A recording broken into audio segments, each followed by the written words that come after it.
and welcome to another episode of Tribunal of the Grid, where we talk about all things Power Rangers, including the actors that play them. My name is Brandon.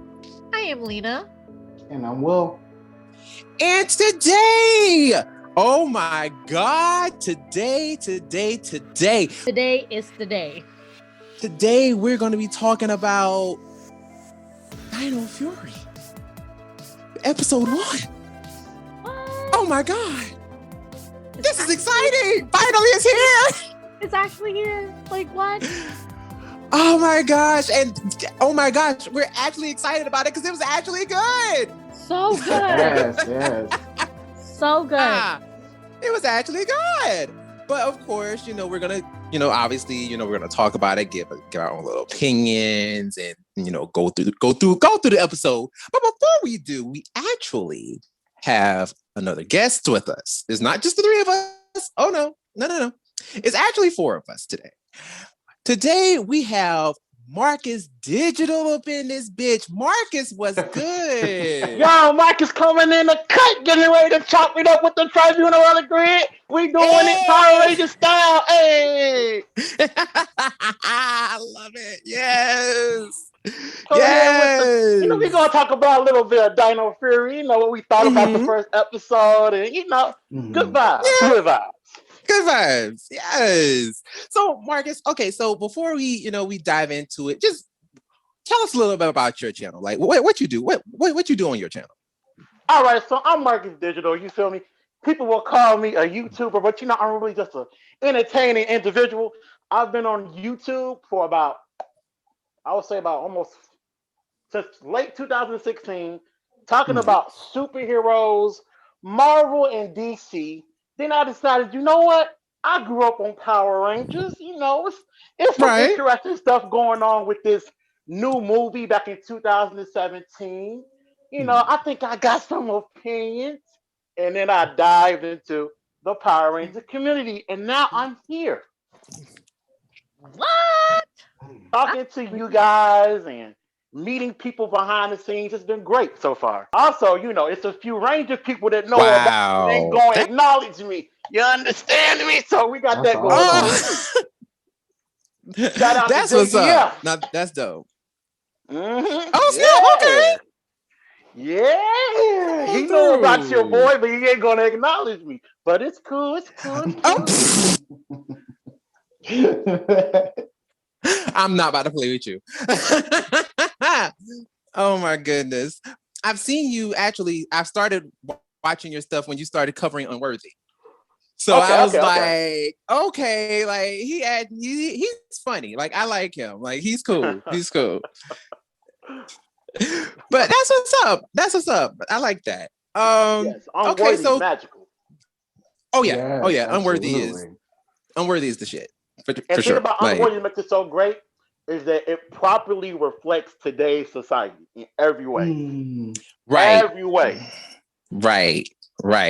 Like, you actually feel like this is actually happening in 2019 when it, what was it, 2018 or 2019 or 2019? 18, yeah. Was it 2018? Because we saw the first film ever at Power Morphicon. At Power Morphicon, yeah. Yeah.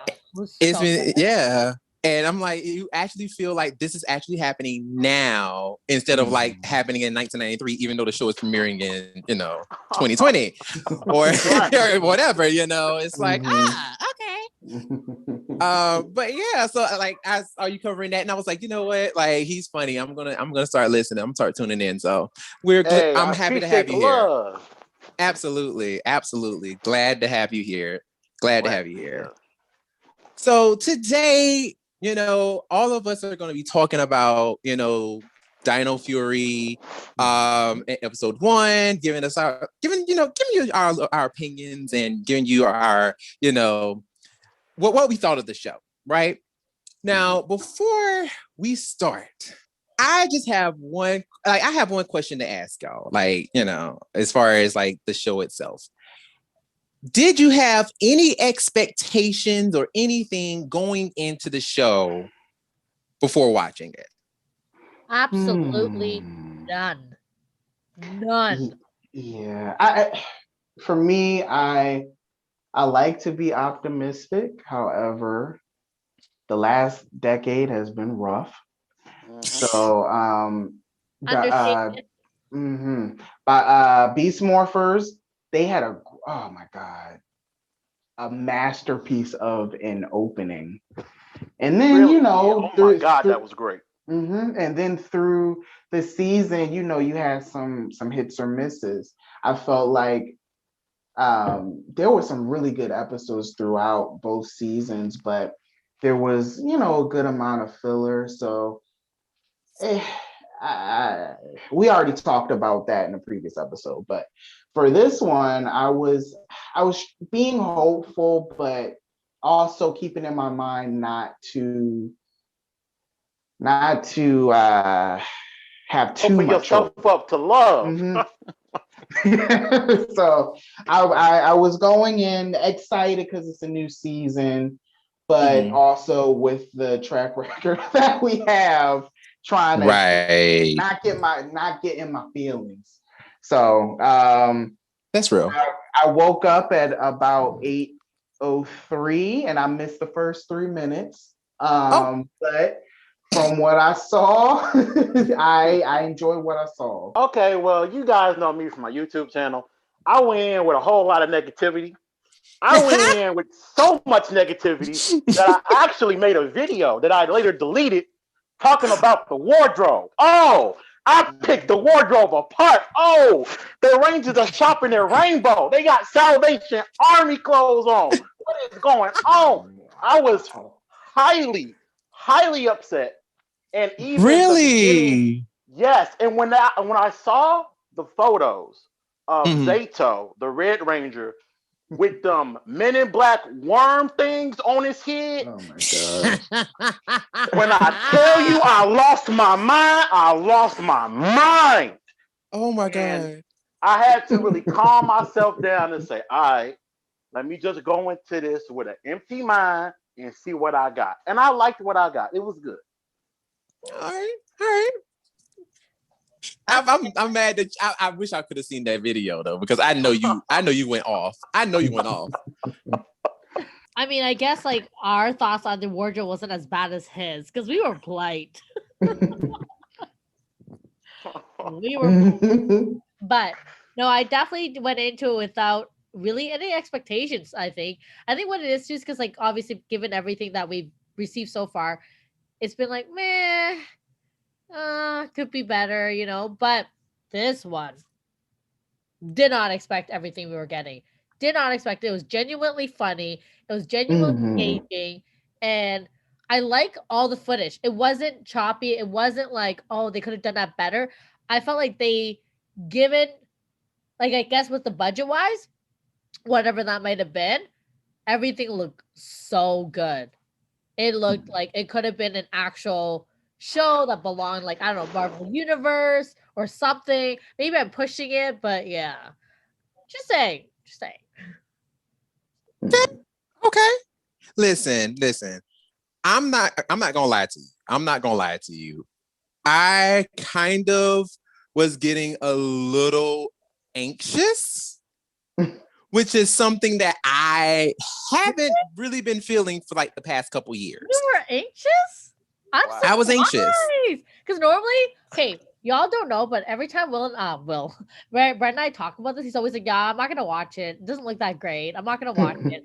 And then he will send his whole ass through like an entire season and was like, Oh my God. Yes. He Right? does do that all the time. He All did the that with time. Ninja Steel. Yes, Ninja Oh Steel. Lord. Oh my God. So he's talking all the smack about not watching Ninja Steel. Next thing you know, he's like, I watched episode 1. And we're like, how did that go? He's like, it's all right. Could have been better. And he's like, I'm waiting for the second episode. We'll see, right? Then he watches the second episode. And he's like, I don't really want to talk about it. And then, you know, the next thing you know, the entire freaking season is done. And I'm like, how the fuck did you sit through all And of that? because of him, I ended up watching some of that. Right?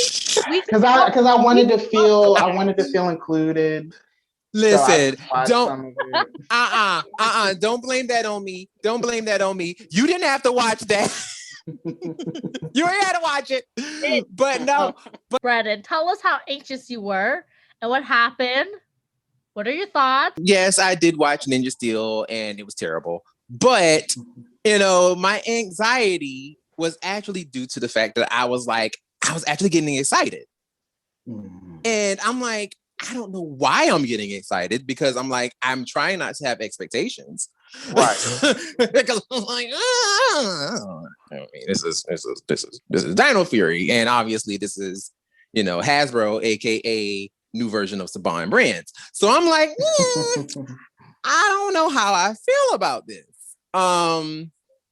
So I really wasn't trying to go in with expectations, but I kind of felt myself getting excited. So I was like, all right, cool. All right, Brandon, chill. But I will tell you this though. I got crazy excited when I saw the promo that Friday. When I saw the promo, them fighting inside the chamber. I actually got excited. Okay, never mind. I thought you were talking about the commercial. I was like, No. Fuck that commercial. Like that commercial was terrible. But I'm talking about the promo for the actual episode. I was like, oh, like this, it looks good. Like the choreography looks really good. Like, really good. Okay. I'm like, okay, all right. I ain't seen no more stuff, but I'm like, okay, all right. So far, this looks good. The music, the background music sounds really intense, which we love. I like this. So I was gooped by that point. I was gooped and gagged. I'm like, oh, like this is okay, all right. So I felt the anxiety building more and more, and I'm like, all right. I gotta chill. This show probably gonna be terrible. Let me just chill out. But surprisingly, it wasn't. So let's get right into it. Like, let's just go ahead and get right into it. Wait, I want to add one more thing. What Go I ahead. really, truly appreciate is that they spoke normally again. Like they're having full-on conversation, like you and I, or any, like whatever, you know, like back in the days people were having. I'm talking like what, like in Space, Turbo, what, Right. you know, like Zeo, like they were talking proper. I appreciate that. And I also appreciate the fact that like the emotions were like exactly how it should have been. Not like, oh no, that's fine, that's cool, whatever. Let it be. We're BFFs. Let's move on. And now I will say this though. Now there is some things that I did have issues with, which we're going to get into, but yeah, let's just go ahead and get right into it. But I do feel you though. I feel you 100%, Lena. Like I am with you 100. Like it was spot on, perfect. Which Simon Bennett actually did come out and say in an interview with comicbook.com, saying that all that stuff with dialogue and all that stuff did change. They are trying to make them sound a lot more organic and have a lot more conversational dialogue versus, you know, sounding like, oh my God, I sound like Dora the Explorer. Not that. Or that toy thing from Megaforce where you look at the bully in the face and says, do you see any tears? You see any tears? We don't need any of that. We don't need any of that. Nah. Hopefully we don't get that. Hopefully. I mean, because if we get that in Dino Fury, it's a wrap. So, you know, we open up first of all. Now I know you didn't already talked about this. We've talked about the opening too, but I've seen you talk about the opening, Marcus, and you do not like the opening at all. But you know, we open up with, you know, Dino Fury, you know, a little opening or whatever. Still trash, but whatever. Trash, big trash. And we start out with Amelia, you know, coming up on her little scooter, heading to Buzz Blast, aka this world's BuzzFeed. Now, yes. I'm sitting here like, you know, okay, you know, she pulling up. Now, first of all, I already had a problem with this scene out the gate. Not really a problem, but I noticed stuff, right? Now, when she pull up and she's, you know, taking off her little helmet, you know, making sure she drives safe, you know. and she's taking off her little piece of helmet and she's getting off the little scooter. First of all, girl, where are you parking? And where are you that you don't have no type of locking to like secure your bike?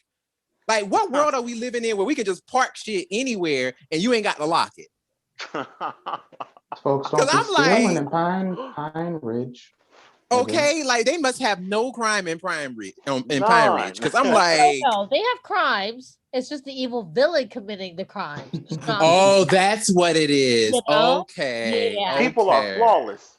People are flawless in this city. Flawless. Because I'm like, I saw her take that damn that helmet off and go walk into the new character, which is Jane. Go walk into her, and I'm like, wait a minute, girl, you ain't gonna lock that bike. But okay, all right, girl, whatever. So you know, she go up there. Maybe everyone else thinks it's haunted, so they won't touch it. I mean, she does have a whole bunch of stickers and stuff on there, so I mean, that would keep me away from it too. I mean, I'm just like, I see that, and I was like, okay, you can't tell. You like Paranormal Activities. I can't tell at all. Okay, like I don't. First of all, I don't want no damn scooter with that many stickers on it. I don't care how. I don't care what it is. Yeah, you got that many stickers on it. I don't want it. Right? Too much advertisement. I don't know about that life. Okay.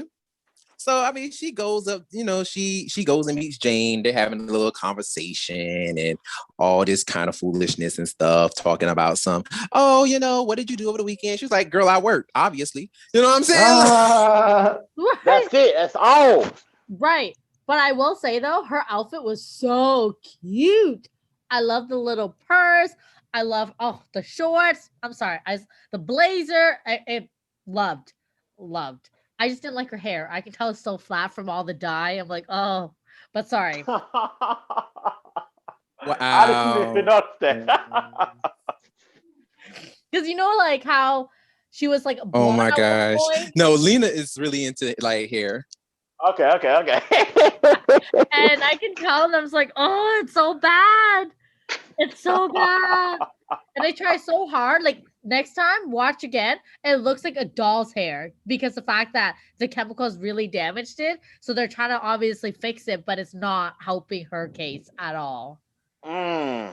I need to look into that. Okay. Yeah. But her outfit was snatched. I personally would wear that outfit. It was cute. It was a little similar to Zoe, but you know, we ain't gonna talk about that. But yeah, so I mean, she talking to Jane and stuff, and they have a little moment. They go into Buzz Blast. First of all, anytime I see any black people in this show that are not main characters, I get excited because she was a whole sister. I was like, oh my God, she's black. At the front desk, right? The front desk. It's like, all right. Now she had one word, you know, we got to work on that, but you know, baby steps, right? You know, right. I was like, oh shit, cool. So she comes in, they having a little conversation, and Jane is already fed up with her. She is like, girl, you can do whatever you want to do, whatever story you want to do, but get that paranormal mess out of here. Like, ain't nobody got time. And she's just like, oh my God, please let me do it, please. And she's just like, all right, you know. But before that, though, I have to mention this, y'all. Dead ass, that lip gloss review looked like something you see on Instagram. Right? I was like, what is that? I don't know. I was not feeling that. I have noted what was going on. I loved it. There. No. I loved it. I felt like it could have been longer, but from what I saw, I was like, I didn't like it as much. You know what it reminded me of? Do you remember that episode of Friends where Joey was in a commercial in Japan? I've never seen Friends. I don't know. I'm sorry. Anyways, for those of you who watch Friends and know this episode very well, it reminded me of that episode where Joey did a commercial and it was supposed to be like men lipstick. And it glowed just like that. It was blue in different colors. But yes, that's what I thought of. Sorry. I wonder if there was any inspiration from that. Could have been. Oh. It could have been. Could have been. I mean, for me, I liked it mainly only because like it seems like something like if you look at a lot of BuzzFeed stuff and just in general, like just the setup, the way it looked, and the way the logo was, it just screamed like somebody just looked at a whole bunch of BuzzFeed stuff or a whole bunch of Instagram ads and a whole bunch of Instagram videos and was like, yes, this is what we're gonna do. Like it felt like something you'd see. Like, granted, this is what the kids watch. Right. Like it literally felt like a cheesy kid version of like an ad you see on Instagram. Like I really identified with it like instantly. I was like, oh, they did their homework. They did their homework with this. And just the way that even she was talking about it, it just felt so much like an Instagram model. It felt so much like subscribe. I'm like, okay, like and subscribe. Okay, did you catch that? I didn't even get that. I missed that part. That's awesome because that's like kids are actually saying that. That's right, and that's what they're growing up seeing today. Mm-hmm. Okay. I was like, as soon as I saw that, and I clocked that, and she said like and subscribe. I was like, oh, no, you didn't. Yeah. You're being modern. I was gagged. That's awesome. They're actually being modern and actually paying attention to the times. And I'm like, oh, yes, this is what we want. This is what we like. Come on. So, of course, you know, I'm like, I'm already into it at this point. I'm like, oh yeah. All right, let's do this.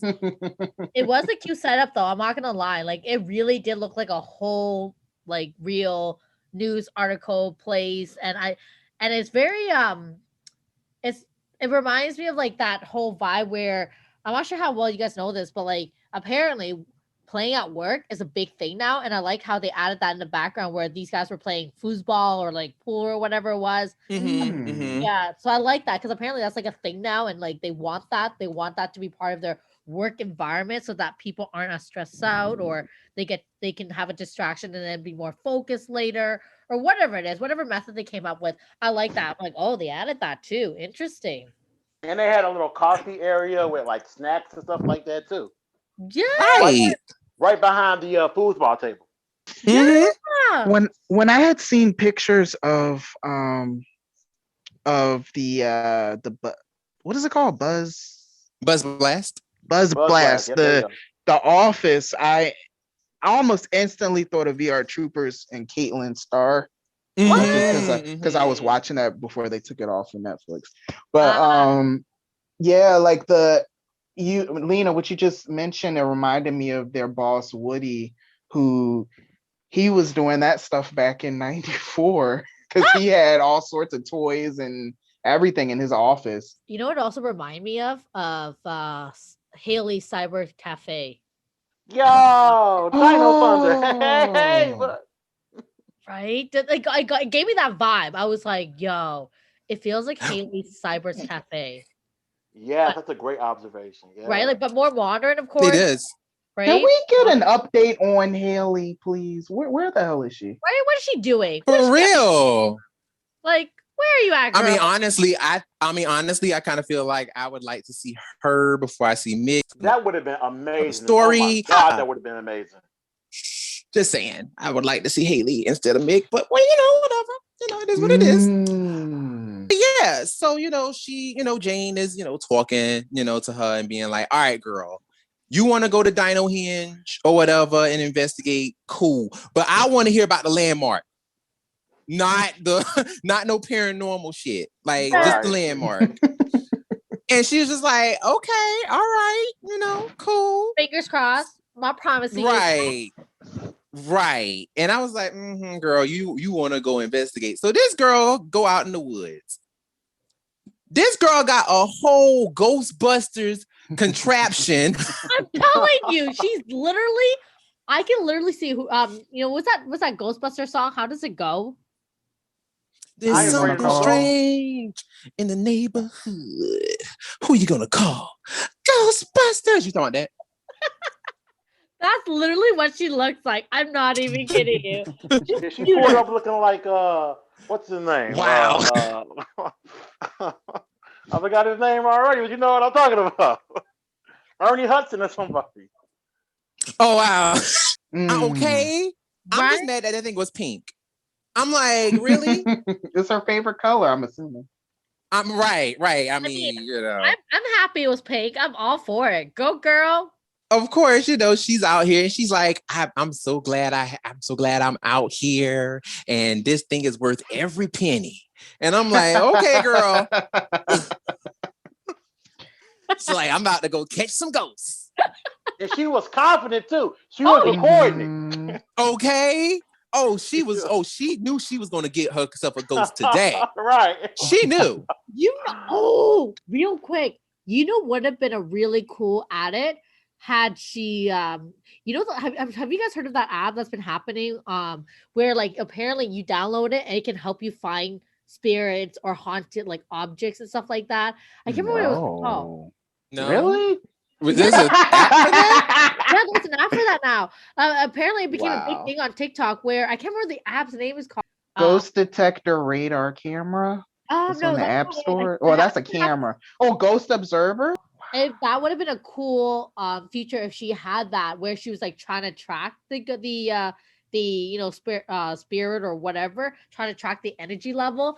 That would have been a cool added feature had they done that. I don't know. I don't know if that would have been that really cool. She'd be like, "Oh, I'm serious. I got all the gadgets, that kind of stuff." Like be looking like those YouTubers going to those haunted houses with their gadgets. Nah.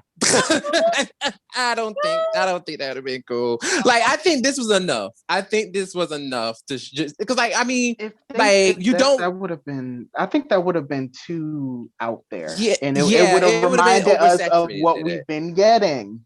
Right. We don't need more of that. We don't. Yeah, it would have been way too oversaturated. Like I think that this. Just having just the little gun, and plus the gun actually served a whole lot of purpose throughout this episode. So I think if they would have added a lot more mediums to it, it would have been too much. It would have been a little too much. All right. But no, like I mean, it's a cute idea. I don't think it would work, but it's cute.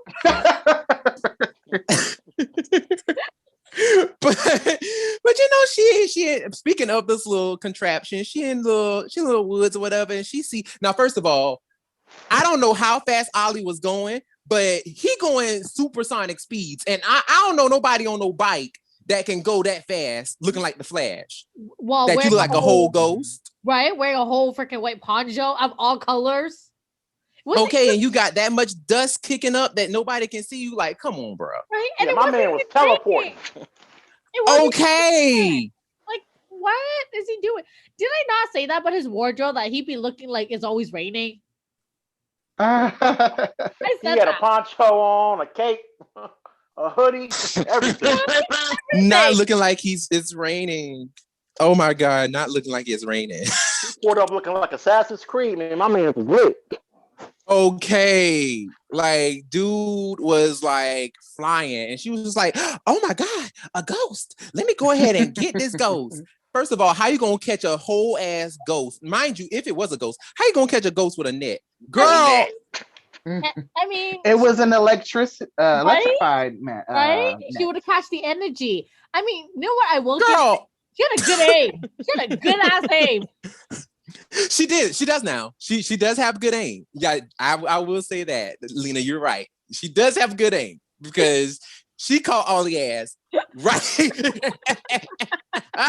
Oh my God. So I was like fully at attention watching this part, and I loved Ollie's annoyance with her.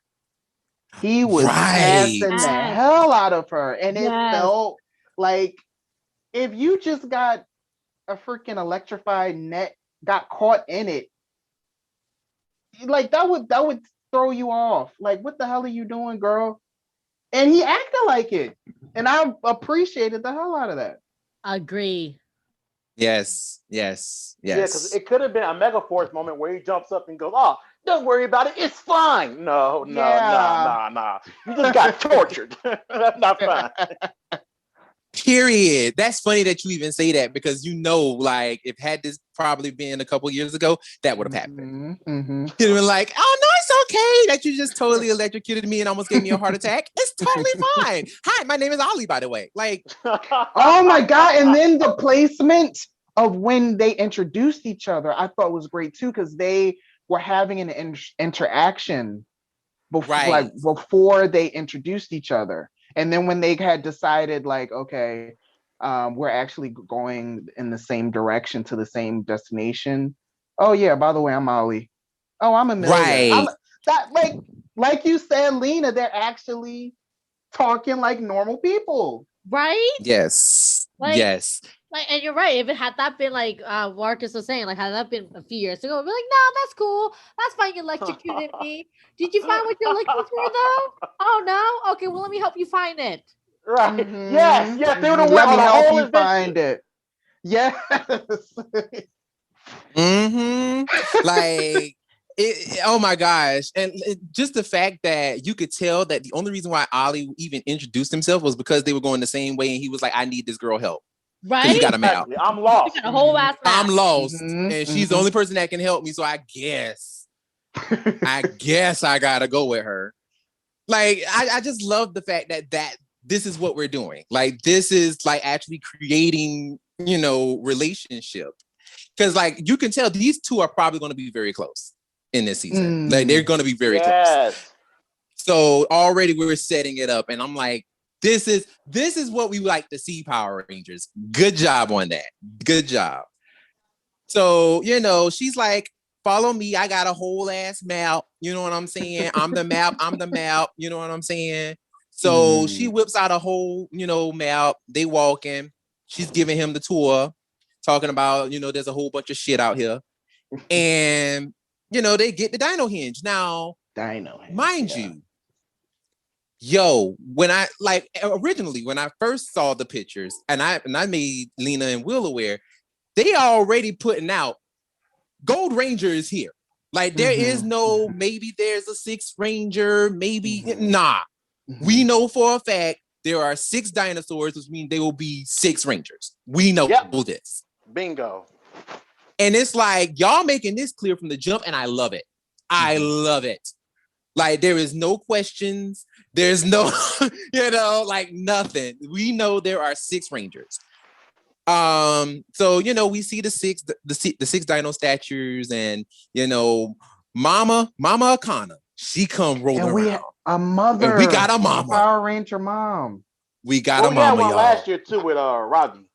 Yeah. Like two years in a row, we're seeing Rangers with mothers. Mothers. Well, you know what? 3 years in a row, because we met Sarah's mom. Oh, but she wasn't important. Yeah, she wasn't important. All right, yeah. She made 2 appearances. Well, she helped wasn't out with a important. little hoverboard. It's very important. Oh right, yeah, because she did end up dating Zoe's daddy. You know what I'm saying? Like I said, she wasn't important. Hold on, wait. Go back. What you mean? Whoa, What happened? Not Zoe, you didn't know? Haley, right? Oh yeah, Haley. Yes. Oh gosh, I said the actual actress's name. Yes. I've been doing that Haley. all the time because I forgot her character's name, and I love her. Joe Robbins, who played Haley. Yes. Also, Christy Ann dated. No. Wow. Sarah's mom in an episode dated Haley's dad. I didn't know that. Okay. That's interesting. Yeah.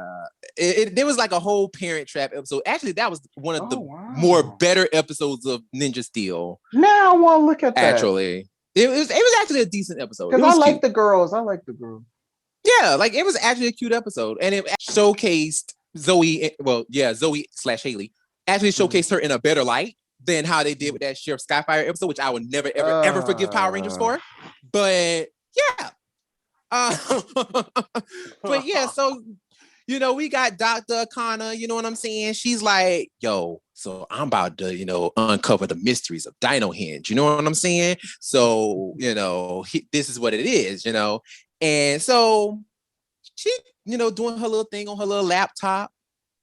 All of a sudden, the little energy starts going out, scanning the little dinosaurs. And hold up.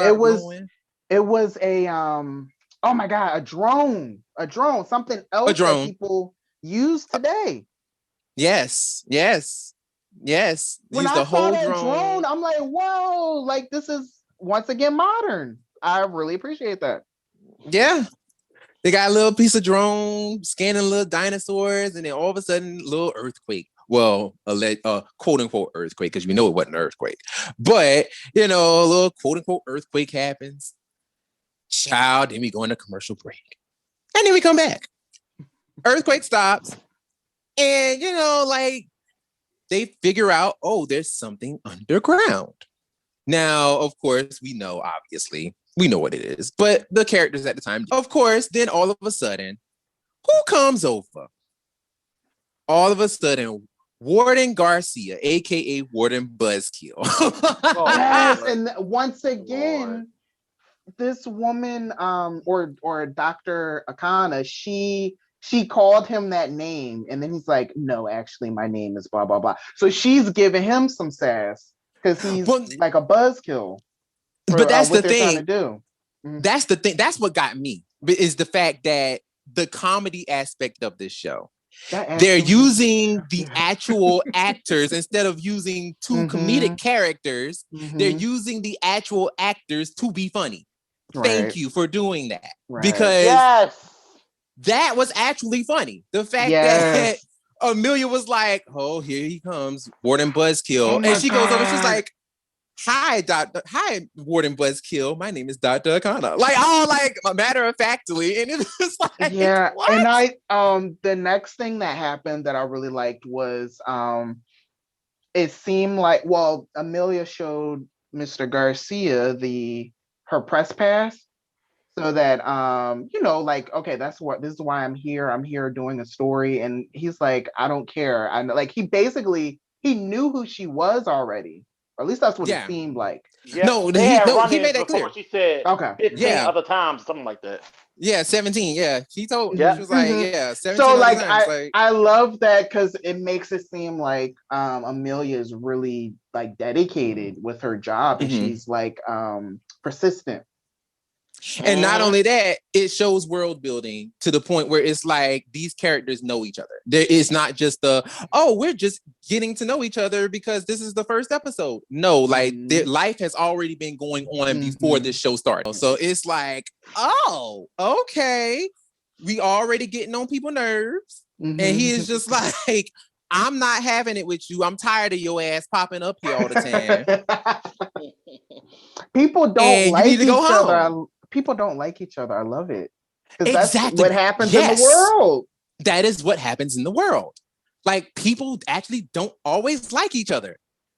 And it's funny because we now know that this man's name is last name is Garcia. Who else's last names are Garcia? Oh my God. Wow. Really? Oh, wow. I forgot. I totally forgot. Wow. Oh. Yeah. I wonder what the relation is. I wonder if that's their dad. You know what? I'm pretty sure it probably is. Right, they're step siblings. Yeah. Wow. So one of them is his child, and he's maybe have adopted or married in the other one. So I'm like, okay, so there might be potential drama for this because it's like, if we gonna get drama, let's bring on the drama. You know what I'm saying? Right, because if he's the warden that's kind of keeping the forest away from the people, then imagine once his two children get involved with the underground base. Wow. Okay. See, like Power Rangers is trying to be a show. Right. And not a stage play. Right. Okay. Oh my God. We love to see it. I was like, oh shoot. Okay. So, Warden Garcia was like, y'all need to get your asses out of here. Pack it up. So, all right. She's like, all right, go ahead and pack up everything. We got what we need. Go ahead and pack up everything. First of all, when she said that, I was like, oh shit. So there's going to be some investigating going on. From down, you won't find out the real tea. Because now Mama know something's down there. And she's going to keep trying to investigate it. And he's going to be like, nah. So now there's going to be some friction probably between Dr. Akana and Ollie. Yeah, I'm thinking. And I'm wondering, because of her knowledge of dinosaurs and everything, if she'll be, if eventually she'll find out before the end of the season. Hopefully. Or before the end of season 2. You know what? That'd be cool if they did it in season 1 because Beast Morphers did it with that team and their parents. So that'd be cool. But it was something that we've seen before where they wait till the very end. Yep, for the ultimate drama. Yeah, and it's like, why can't she know? I hate that trope in superhero properties where they always have to keep their secret identity and blah blah blah blah blah. And it's like, So I when I was a kid, I went along with it, but then sometimes it's like, why not? Just let them know, right? Exactly. Yeah. We all adults here. Why not? Cool. Why not? Right. Like that'll actually be really cool. That if they were to pull something like that and be like, hey, I can help, I got, this kind of knowledge. Let me help you, that would actually be kind of cool. She's like, pack it up, meet me in the city. You know what I'm saying? I got what I need. And he's like, all right, mom, bet. They sitting there, packing up everything. And Amelia let that boy know that she's a ghost hunter. Why Ollie just snapped on her like he called her mama a heifer? Ollie went off. He was like, so that's why you shot me with a net?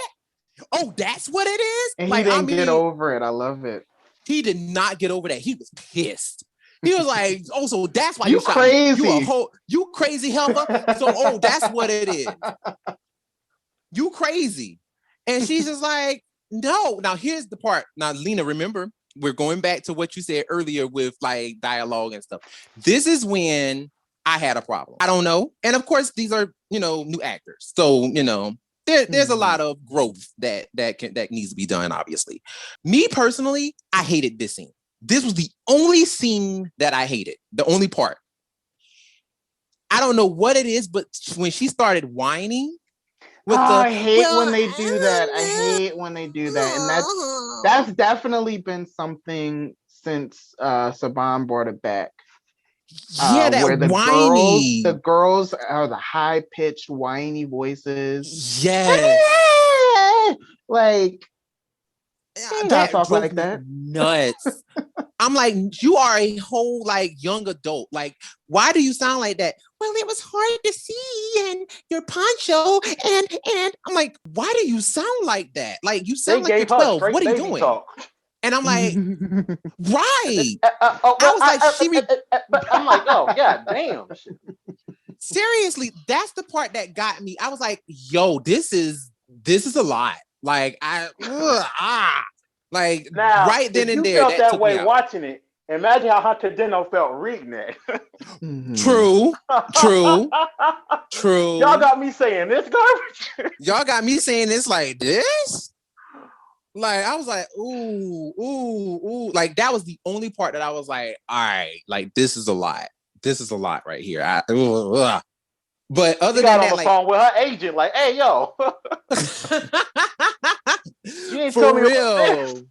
You didn't tell me it was going to be like this. Like, girl. But no, like, that was the part that got me. I was like, that was the only part of the episode where I was like, okay. I'm glad that, it was just a second, because when that happened, it was just like, yeah. I was like, oh no, like, this is terrible. This is terrible, Your Honor. This is really terrible. And it only lasted for a second, which I was like, good. Now we're back to being an actual show. Yeah. I definitely did notice that, because I was something that really affects me and affects my enjoyment of the show is the ADR between and also the music. So like some of the music that I heard, it was still that light music that I hate. But also with the ADR, sometimes the way that the Rangers are speaking or anybody is speaking, it feels almost like a dream state. It's really high, it's really airy, even with the guys. So that was something I noticed that with the scene that you were just talking about, but then as we went on, I didn't really see too much of that. or hear too much of that, which was nice. Well, it's funny that you say that, especially with the guys, because I was shocked that the guys actually sound like men. Because the thing is, like during Neo Saban, it was just kind of like the men would just kind of really just sound like they're 12 years old. Mm-hmm, mm-hmm. But here, like, they actually sound grown. Like, Kai Moya actually sounds like that. He's not pitching his voice like, oh my gosh. Like, he's not doing that. And even Zato, even I was Russell, about to when mention, he comes in. Yeah, I was going to jump forward and say, when I heard his voice, I was like, damn, he got a deep voice. He got a deep ass voice. Like, he was like, yes. He comes in sounding. He came in sounding like the King of Zamunda. Yeah. My son. Yes. He sure did. My man came in the room with a commanding voice. I'm like, all right, we see you, Russell Curry. Okay. Loved it. But yeah, so speaking of, the aliens, coming in, Void Knight, which we didn't know his name at the time. Well, we knew his name, but the people didn't know. He pops in, and you got Ali and Amelia looking like the fuck. So they had, and he's like, and that was where is this energy? That real quick, that was a great response to seeing something like that. You get the hell out of there. It was like, the fuck? Like, what the hell is this? that tickled me when I saw that. I was like, yes, that is the perfect reaction. Yes. And he was just like, where's this energy signature? And he's scanning, he finds Dinohenge, obviously, and then he does his thing, blows it up, and then he walks in like a boss. So then they're like, well, yeah, we're gonna follow right behind you. First of all, I'm like, y'all bold. Right? I love how I love how she shrugged her shoulders or her backpack was sit properly on her shoulder, and then she stands up tall, and then she starts walking. And he's like, where are you going? She's like, well, obviously I'm going. He's like, okay, I guess I'm going with you now. That was funny. His reaction was just like, all right, girl. I guess I'll follow you. And, he goes in, what I'm saying? They looking all around. First of all, this part was the only part that I was like, this is a little weird. Because I'm like, how y'all walking in and y'all observing everything, but y'all got a whole ass alien in the same room as you? I would be like hiding, ducking, playing Mission Impossible, rolling on the ground. Like, I'm not trying to have this alien see me. But hey, they just like, oh, well, what is this? No, this is a thing, and blah blah blah blah blah. Yeah, they was real calm when they saw Baby Bop. They was like, oh God, hey. Baby Bop! Somebody else calling her that. Oh. Hey. They was like, hey man, it's a party. Where Barney is? They was with it. I'm like, oh Lord. Oh my God. No, you did not. Just I thought I was being original. Damn. You know what? Hey, yo, me too, man. Yo, I put that in my video. I'm editing it right now. You stole my joke. He literally. I put that in our group chat earlier. You stole my joke. Yeah, he put it in our group chat. He's like, yo, it's Baby Bop. Which, yo, how crazy is that? I like the way that you boppity bop. Oh my God. How crazy it's probably like a era thing. I was born in 94, so it's probably like oh my thing. God, you're young. Jesus. But no, so like, you got Void Knight just walking through, just being like, I'm looking for this power. Like, where the fuck is this shit? And then of course you got Baby Bop popping up. And she's a woman, like she's voiced by a woman. I did not expect that when I saw her. When I saw a whole woman. Let's get into it. Y'all, I'm not gonna lie to you. It took me a couple of watches to get used to her voice. Yes, because her voice sounds like a grown woman's voice. I'm not used to it either. Yeah, I'm not used to it yet. But it took me a couple watches to get a little bit used to it because it sounds very Monster of the Day. It doesn't sound like something that is like this belongs to a character that's going to be here for a while. It doesn't quite sound like that. And it doesn't fit the body, but I feel like once we get to know this character, then it will. But I would expect it to have more of her to have more of a playful voice, since she's, like a dinosaur cyborg hybrid. Yep. Like right hand Right. person. So like Right. not quite alpha, not necessarily a kitty voice, but she sounds, oh my god, reminds me of Luna on the Deke version of Sailor Moon. The old British lady voice. That's kind of what it sounds like to me. Oh, you mean the 90s Sailor Moon? Oh, yo. Oh my gosh. Shout out to Luna and Artemis. Yeah. Yeah. So you wanted wanted up on them so, DVDs? Yeah. So Shout you out mean to to tell my me man you Tuxedo think, Mask? Yeah. so you mean to tell me you think that this dinosaur sounds like a British nanny? Yes, I think so. What? She sounds so mature. So she's playing dresser. It's really old. Well, yeah. Like really old. I mean, it's 65 million years old. He can't be far behind or above his age. Mm-hmm. Just saying. She's probably much older can't. than Zato, I would think. Yeah, me too.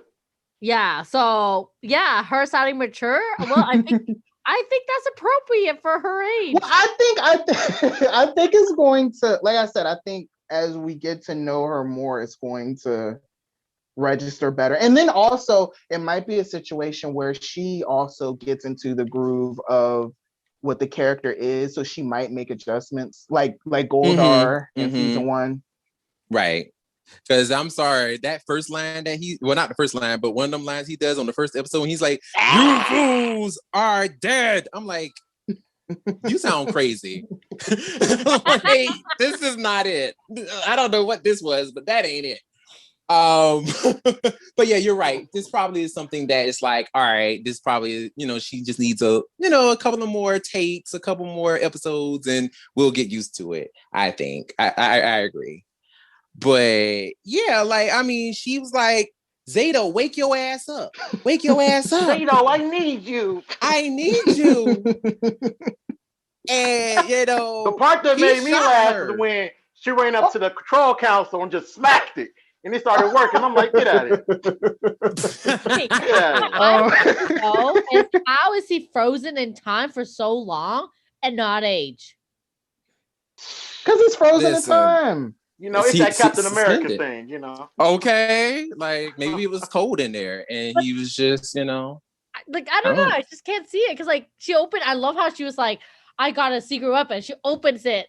And he's like, oh, wow, the Red Ranger. I'm so moved.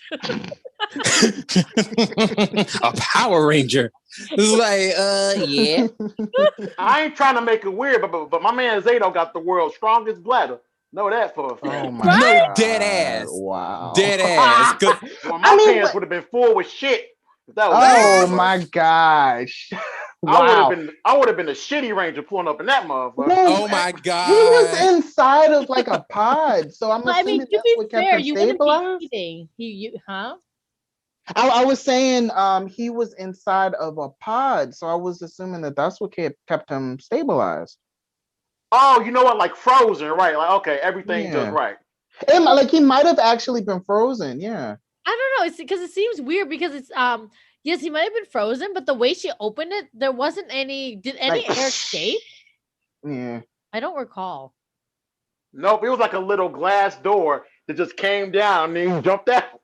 Right. Well, right. Like, yeah, so I'm not sure how it, like, that's why I was like, oh, how was he kept like that? It's like, it didn't seem like he was like, like a Zane from In Space where you knew he was kept. He was frozen, right? Frozen, Right. It was nothing like that. So nothing really specify how they put, maintain him. Like, even with Captain America, they kept him. Didn't they freeze him or something like that? Just they had to like defrost him, I remember at one point.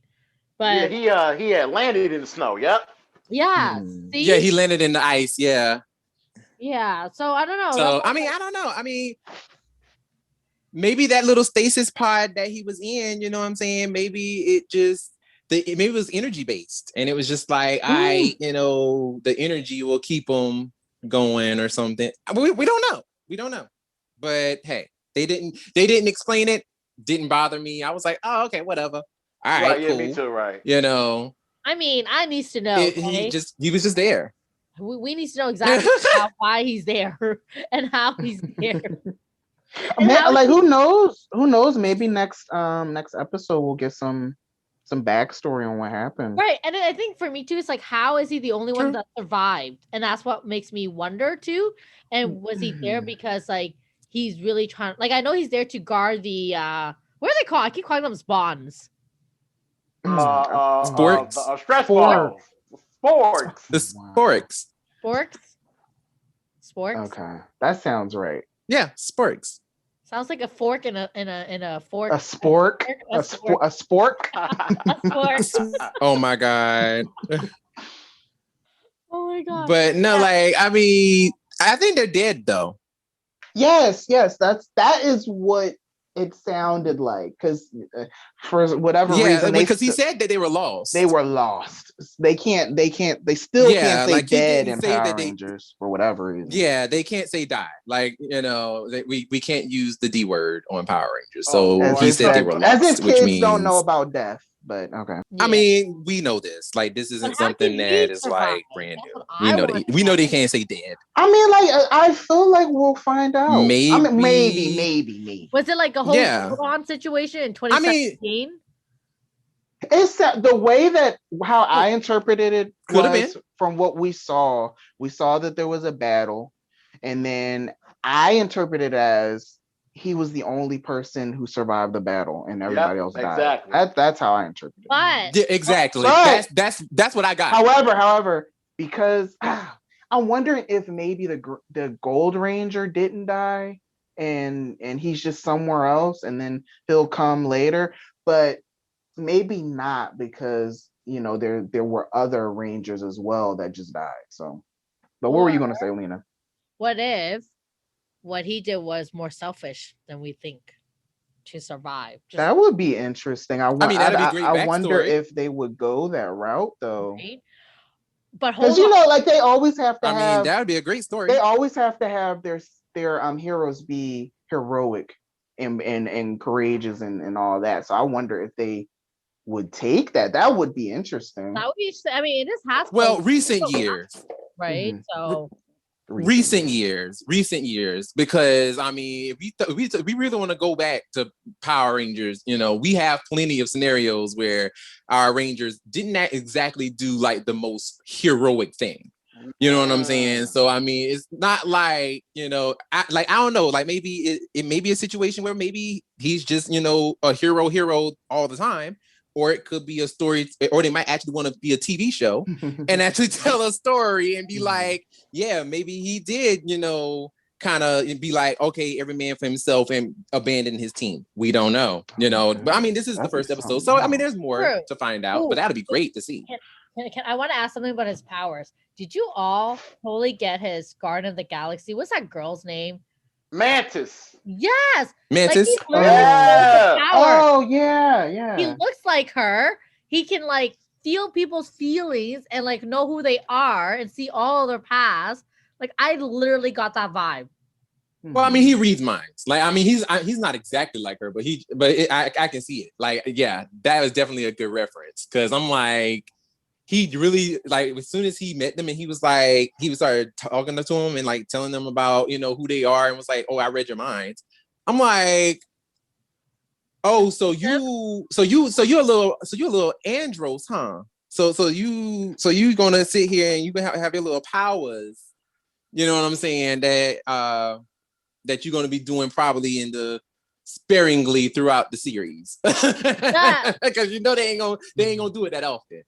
But you know, he's probably gonna use these powers a couple times. But you see, my man Zato got the budget powers. You see, that don't cost no money. So that don't cost no money. We might see it a lot.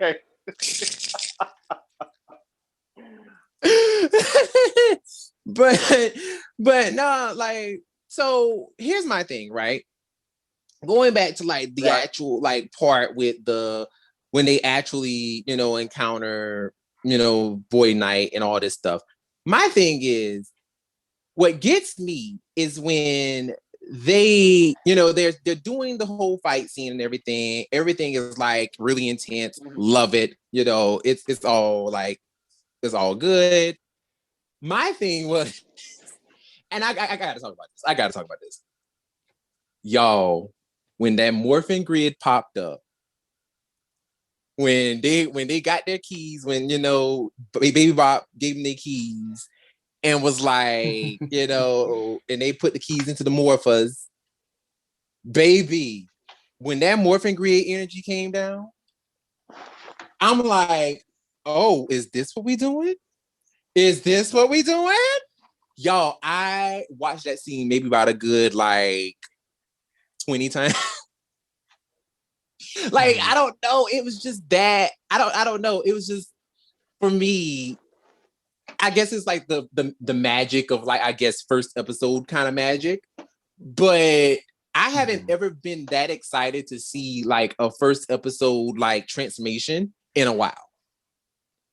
Ninja Steels was terrible. Beast Morphers really didn't have it was intense, but it wasn't you didn't have that mystical feel. It was just kind of almost kind of like a Captain America thing where it's oh, this machine made it happen. Boom, we're Rangers kind of feel. Dino Charge kind of had that element where it was suspenseful, but it just didn't have really that. Cool. Yeah, but for me, I don't know. This just felt, it was very reminiscent to early Power Rangers. It was something about the energy of that scene. I don't know if I don't know if I missed it, but they just did what they did in the first few episodes of Beast Morphers, which was the Instamorph, right? Yeah, they didn't actually show the sequence. Okay. No, it was an Instamorph, yeah. Which I like. I actually really like that. I remember hearing that those scenes are expensive, but the special effect. But I always I know for Beast Morphers, when they were primarily just doing a bunch of Instamorphs, I was like, oh, so are we not going to have a regular sequence this year? I'm okay with that. That was annoying me. Actually, right. I was okay with that. I think it just looks cool because it's in real time, just morphing. I don't know. I always loved Instamorphs, and we've gotten more sequences, all the time. I guess it's staple, which is why we always have it. But I was okay with it. I was okay with the way this looked. We'll probably get I wonder if they're gonna wait till they get all 5 to do the full on sequence though. Nah, I don't think so. You know what? That'd be yeah. And I wonder when they're going to come.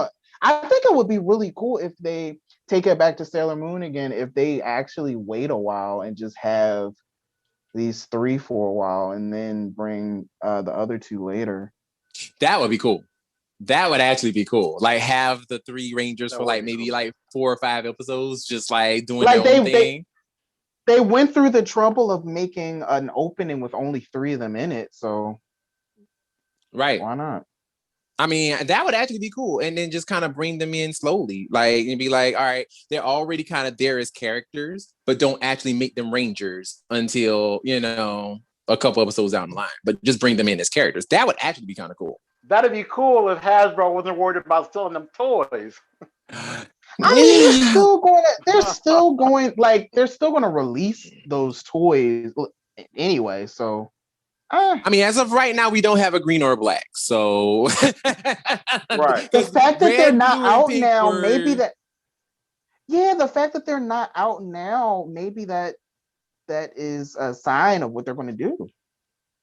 I'm just saying, maybe it may be a situation where it may be a minute before, not a minute, but it might be, a little bit of time before we get longer than we usually have to wait. Right. So I mean, I'm here for it. I'm all right, cool. Let them wait. But yeah, that was actually a cool moment. And plus, I love the fact that the choreography, the fight choreography when they transformed felt like first episode fight choreography. Mm-hmm. It didn't feel like something that was my problem with Beast Morphers. Well, that was honestly my problem with just Power Rangers after RPM. But like the choreography just always felt watered down. It just kind of felt like it was there, and especially first episodes, because like we've talked about this before.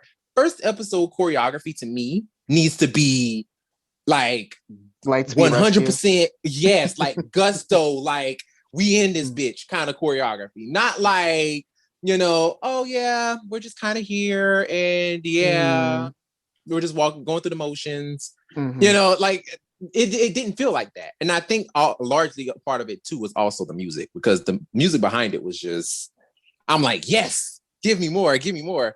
But like, it really was put you really in the excited. scene too. The music, right. And like I think the scene, that first fight was just bomb. And then of course, Zato, he comes out, he does his thing, and y'all, that him turning that sword into the Dino dagger, I was like, cool. Oh shit. I was thinking we were wondering when that weapon would come into play and how, and we found out right away. It was like, he was like, I got another trick up my sleeve. Turned that bitch into a dagger and threw it at him. I was like, oh. And you know what? You know what I also like to bring it back a little bit? I like how he asked who these people were and what is going on. Right. And who is the good people, whom I'm with. Like, I like that, because you know how normally with previous Rangers teams, they just assume that this is a good guy, this is the bad guy. Or right. Like, in Beast Morphers, you get, frickin' Zoe assuming that everyone is an alien, is a enemy. Oh my God, don't even. Don't bring that mess up. Let's call her for shooting Keeper. Right? Let's put a collar on Keeper there, because he was right. Yo, let's put a whole slave collar. She put a whole collar on that man. I'm like, collar. Really? So this what we do? So this what we do? She had the milk bone biscuits and everything. I'm goddamn, Zoe. I'm like, girl, you must have failed Ranger history class, didn't you? You failed it. Well, with your dumb ass. I mean, no, not just her. Who was it? Like, who? Someone else did the same thing. Who was like, oh, it's an alien, must not be good. It was that episode. Was it you're talking about was it Chef Chaku? Not Chaku. Yes. Yeah, Chaku. Yeah. Who else? Right. Right. There was that too. I mean, well, at least they didn't know who he was, at least. But this is whole Ranger stuff. Like, I mean, goddamn, like if you just did your homework, like right? You would have known, that this is Keeper, like if you didn't study for the test, just say that. Well, you know what I'm saying? But he was like, he had a whole robe on. I couldn't see his face. He must be bad. Like, really? We're gonna stereotype like that now? And not only that, you didn't recognize that big ass head? Right? Right? Okay. Like, you ain't recognize that big ass head? We're talking about the franchise that made Trini the Yellow Ranger. It's that franchise. It's that franchise, right? I'm like, the fuck? But anyway. But, we got, he went ahead, accidentally knocked the little sporks, the sporks out the little henchman's hands. They go flying out. Void Knight is like, no! And then he goes running. And then, they try to chase him, but he, does some little slash to create a little, rock slide. He runs out, sees all the sporks, flies away, but one just magically just decided, oh, girl, I want to hatch today, bitch. And then he was like, all right, oh, you hatching? Cool, let's go get the rest of them. So, of course, right, this is the scene homie, ride with me. What? Ride with me, you know what I'm saying? But this is the part that got me. Like, this is the part that got me. When Zato breaks down the entire story. Y'all, like this scene right here, I was like, oh, Russell is an actor. He acts. Because when he was talking to Solon with Baby Bop, and he was like, how long have I been asleep? And she was like, 65 million years. And his reaction was like, oh my damn. And like you could tell, like you just saw his whole expression change. And that shit, it was like his whole heart just sunk. Like everything That's was the just same thing I put in my review, where I'm like, when he turns and his whole face goes blank, you can tell in that moment, my man was thinking about all my loved ones, all my friends, my way of life, everything that I know is gone. It's like gone. they not even ash no more. They're just in the air. Like everything. That was some good ass acting. That was acting. I was like, oh. Yes. Oh, he's an actor. Like, I'm like, okay. Now, he's not a rapper, but he's an actor. Stop. Oh my God. Stop. You know what? That was actually pretty catchy. I'm not gonna lie. Listen, he tried, okay? Like he tried. He just needed a little bit of work. And I promise you, I think Russ will be all right. He'll be all right. Oh yeah. Yo, my man's gonna be featuring on a Cheetah Girls album. He doing it, boy. He doing it. You know what? Cheetah Girls bomb, okay? Yo, you know, they had some hits back in the day, you know, no cats. You know, he should be so Oh lucky. my God. I am not about to play with y'all. I'm not doing this. You know?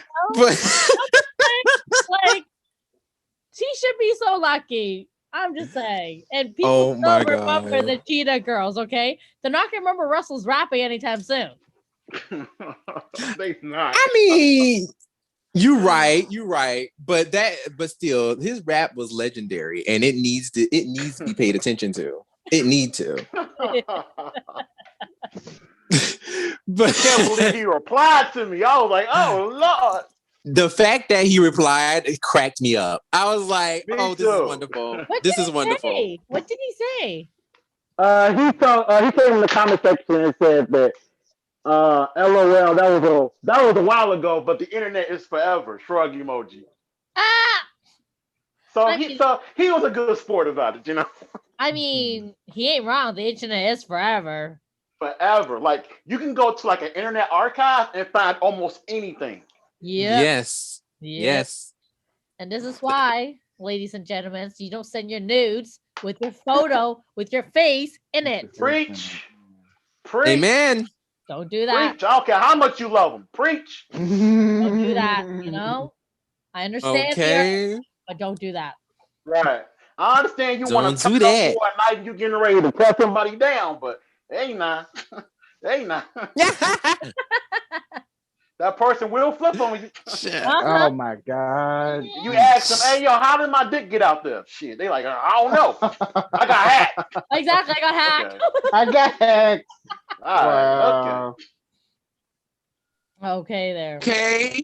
I got hacked. Yeah, Sure you did. With you did. With the little $5 in your checking account. Yeah, I'm sure you got hacked. Yeah, you a target. What that is. Making $15K a year, you a target. Get out of here. Oh shit. Oh my God. Boy, people be out here with all kinds of BS. Oh wow. 15K, boy. Your ass in poverty shit. Oh man. Not 15K. 15K, boy. That's struggle. That's Don't struggle. do this. Do not 15K. do this. I know you got the super link card. I know you got the super one. Shit. You are choosing violence, and I can't. They got the gold platinum link card. Oh man. Oh my God, you are choosing violence, and I cannot. Oh, that's funny.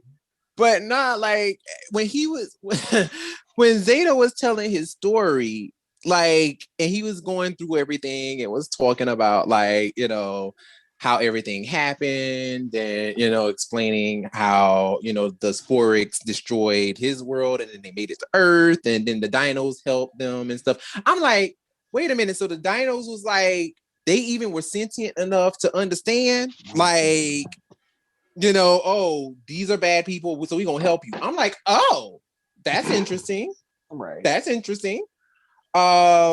but maybe I think also too, maybe it could have been his powers. He could have probably used his powers and communicated with him. Okay. Maybe. But he explained his whole little story, and then after that, like the part that got me, y'all, I kid you not, I literally screamed so loud I hit a Mariah Carey note, and I cannot do it again since I did it.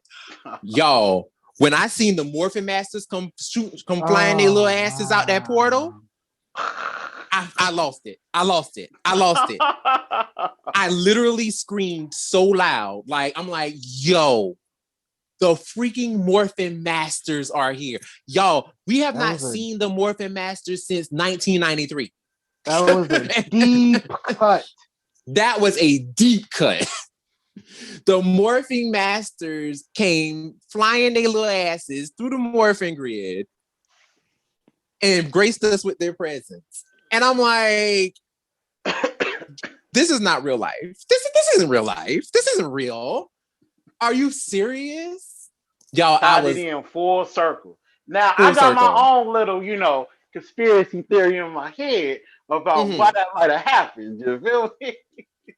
Oh, what's your theory? What's up? What's your theory? Well, I was looking towards the future of Power Rangers, and when Elsa White said that he wanted to do 9 kid projects and he wanted to build a Ranger universe, I was looking at that like, okay, maybe he wants to find a way to wrap up this entire Power Rangers universe so that he can reboot it.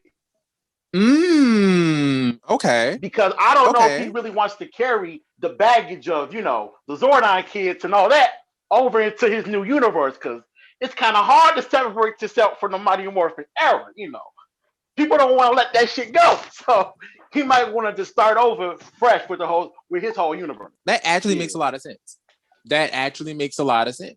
So you're trying to find a way to explain a morphin grid through the Morphin Masters. That'd be cool. Like, that's the thing, because that's the thing, and that was the importance, and that was the significance of what I got from the scene. Because I'm like, the Morphin Masters, when Zordon explained who they were back in 1993, episode 7 of Mighty Morphin Power Rangers, when he actually explained them and was talking about the power eggs and all of that stuff, the Morphin Masters, and then they were never mentioned again, but the gag is the Morphin Masters are actually very important to the Rangers' powers, because they basically are the guardians of the Morphin grid.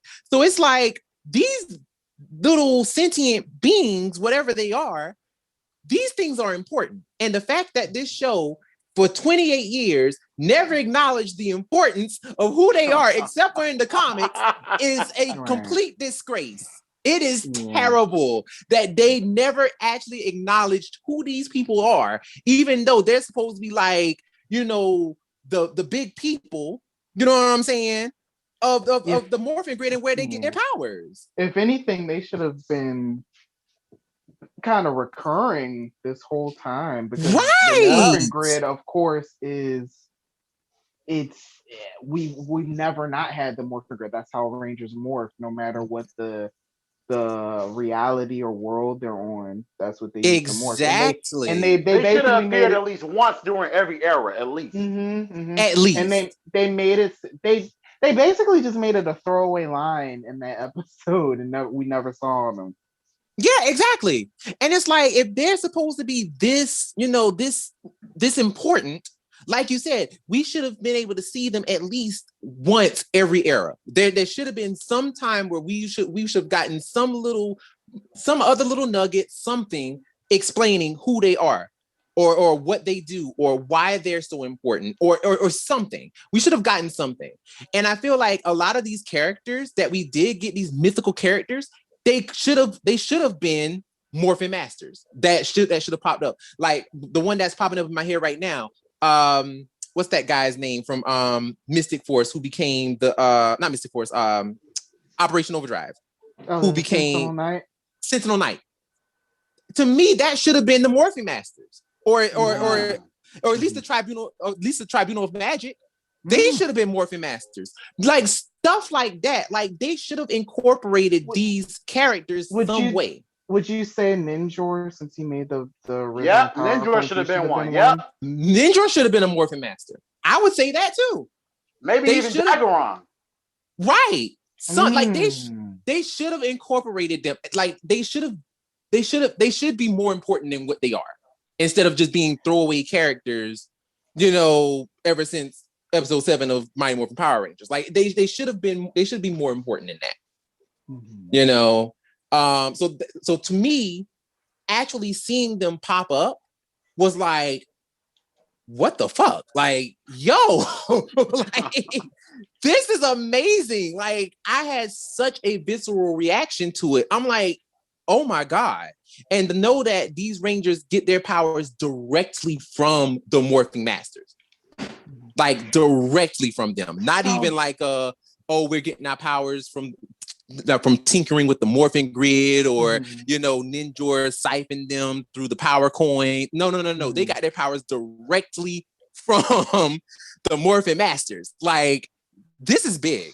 So another thing for me, another question that comes up is, so I guess the Dino Fury Rangers are the Earth's first Rangers because they appeared 65 million years ago.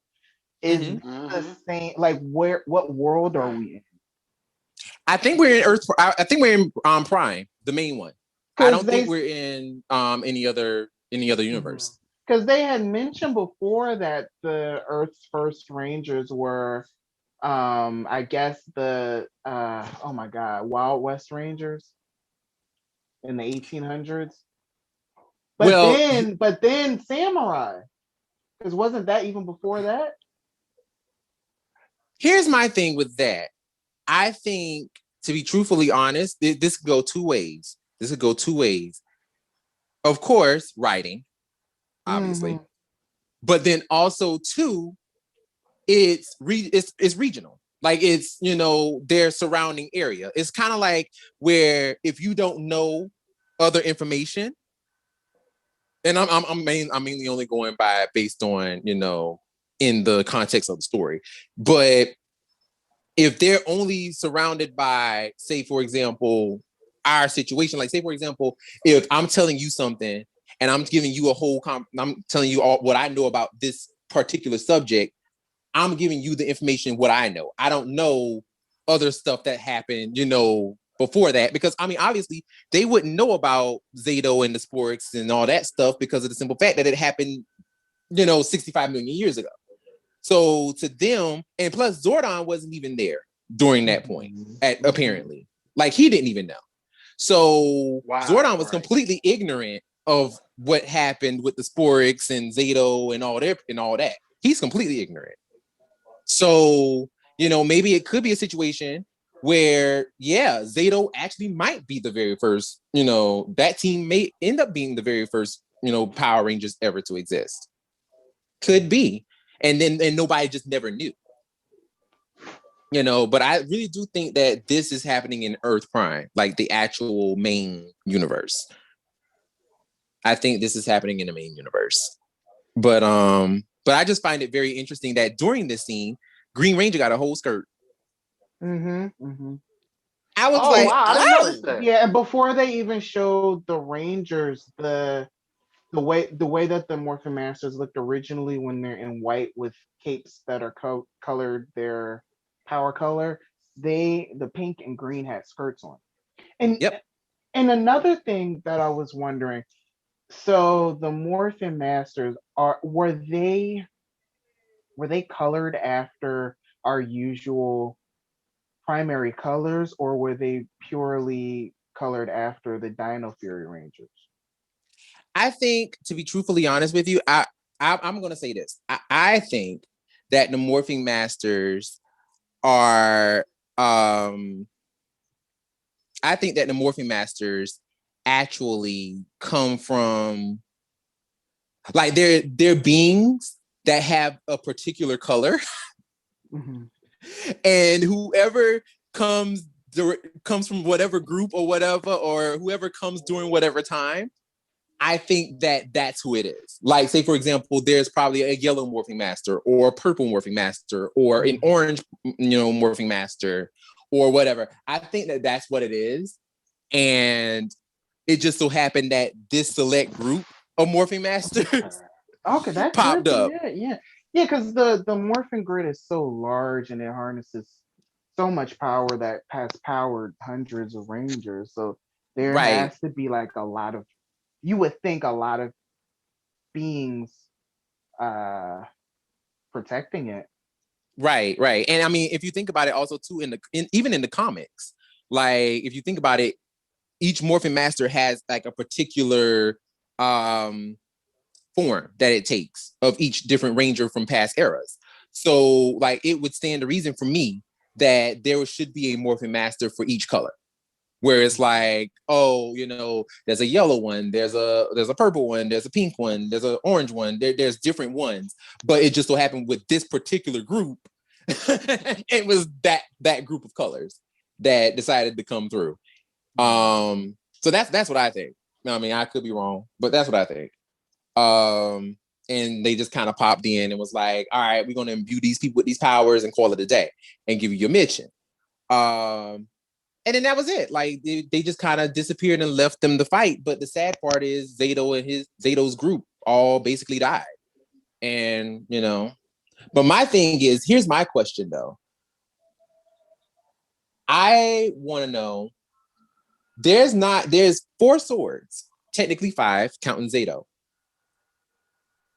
Where is the Gold Ranger's weapon? Because the Gold Ranger's weapon is not there. Because the Gold Ranger actually has kind of like a blaster that he uses to transform with. Okay. It's not there. So I'm wondering, I think, now I could be wrong, but y'all, I think Void Knight, because there's a particular line that Zeto says when he encounters Void Knight. Where did you get that armor from? I think that's the Gold Ranger. I think it's the Gold Ranger. So maybe like a Zanaku situation. Right. I think probably something may have happened, and I think maybe the Gold Ranger might be Void Knight, or it might maybe a situation where like he may be the original one or something, and he might give the weapon to somebody else, or like the new guy. Yeah, it's funny you mentioned that because I'm not sure if you guys watched The Mandalorian, but it gave me the Mandalorian vibe because that exact same line was used. Oh, okay. So that's why I'm like, this is interesting. I'm actually very interested in this. But yeah, so like after that, he explained that they need to get Sporix, and stop them because, if they don't, they're going to basically turn big and destroy everything. So are y'all ready to train? And they were like, bet. Like, we ready. Let's do it. I love that. I love how he's like, that's great, but you guys need training. Just an FYI. Just an FYI, just to let you know. Like, y'all need training because y'all, even though y'all was cute, we had fun. But at the same time, like, we need to be better. So I need to train y'all. I like that. I really like that. So yeah, so that was the actual end of the episode. So normally, here's what we do, Marcus. So what we do here at Tribunal of the Grid is we go through and we basically rate it. For like basically being like, was it 4 being the highest? 1 being the lowest, or is it 5? 5, right? Yes. Yeah. 5 being the highest, 1 being the lowest. And yeah, so we just rate it and we just give our opinions on, on what we thought about it, and and basically, like I said, just rating it. So a nice little close out thoughts as you close it out, right? Yes. Right. Exactly. So since you're new. Yes. You get to go first. You can go first. Oh no, you got to throw all that on me. Y'all do y'all thing. I'm just sitting back. No. That ain't what we do. That ain't what we do. All right, so the first episode of Power Rangers, Dino Fury, we were all looking forward to it for a number of months now. A lot of interesting energy going into it from the community, mixed reception overall. Me, as a Power Rangers Lost Galaxy, I was very much so happy with what I saw. I felt like we weren't being talked down to as older Power Ranger fans, which is always something that, just warms my heart, because Megaforce really did destroy my soul. With that being said, I believe Power Rangers Dino Fury deserves 3.5 for its first episode. There were definitely some positive moments with the story, with the choreography, the arcs that our potential Rangers are getting. But there was some Gerber fool moments with the baby talk that Amelia was doing in the forest. I wasn't really too big on that. And also the action sequence inside of the hideout, if y'all want to go to YouTube and look at it, is damn near a carbon copy of the one from Beast Morpher's first episode. But that's what I was thinking. That's what it reminded me of. Yep. That aside, it was definitely a solid episode. I would give it a 4.